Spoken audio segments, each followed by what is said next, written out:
ये सरकार पिछड़े दलितों और अल्पसंख्यकों को डराना चाहती है। इलाहाबाद में एक दलित को जला के मार दिया गया। इसी तरह इटावा में निषाद युवक को उसके फेसबुक पोस्ट के लिए मारा। आगरा में बारातियों और दूल्हे को घोड़ी से उतार के मारा। मैं इसलिए कहता हूं कि सरकार पिछड़े दलितों और अल्पसंख्यकों को डराना चाहती है। कई मौकों पर हम लोगों ने घटनाओं में देखा है, उनके काम करने के तरीके को देखा है, क्योंकि वो जानते हैं कि पीडीए की ताकत 2027 में सपा को साथ दे रही है। सपा के साथ खड़े हैं पीडीए के लोग। उसे डराएं धमकाएं, और वो डराना धमकाना हम लोगों ने देखा था। अभी जो बाई इलेक्शन हुआ था उसमें किस तरीके से डराया धमकाया गया था, उन्हें वोट तक नहीं डालने दिया गया था। ये बड़ी साजिश थी।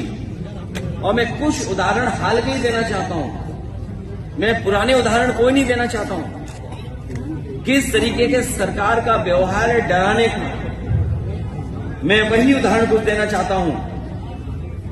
हालांकि कुछ बातें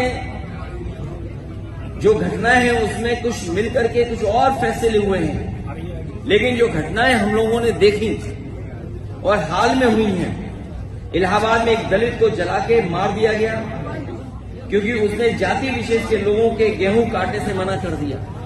क्या आज के आजाद भारत में जहां बाबा साहब भीमराव अम्बेडकर जी का संविधान हो, वहां पर ऐसी घटनाएं होंगी कि अगर गेहूं के काटने के लिए मना कर दें तो उसकी जान ले लेंगे जला करके।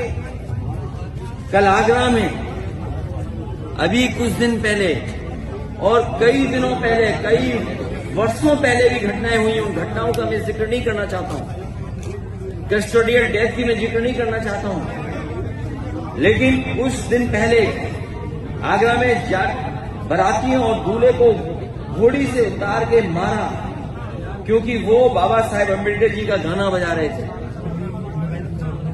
अगर गाना तेज था तो उसकी शिकायत की जा सकती है, लेकिन गाना आप क्या बजा रहे हैं नहीं बजा सकते हैं।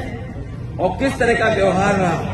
इसी तरह इटावा में निषाद युवक को उसके फेसबुक पोस्ट के लिए मारा और अभी तक कोई कार्रवाई नहीं हुई है।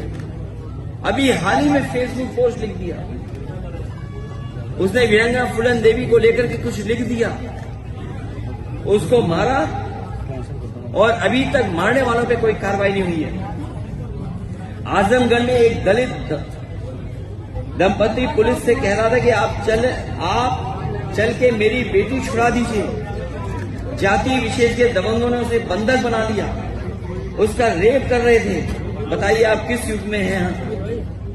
हम शायद ये भूल गए हैं, और इसलिए भूल गए हैं क्योंकि सरकार बाबा साहब भीमराव अम्बेडकर जी के दिए हुए संविधान पे नहीं चली, इस कानून को नहीं लागू कर रही है। जौनपुर में एक नफरती बाबा साहेब की शोभा यात्रा के दिन उनके झंडे को पैरों तले रोंद रहा था।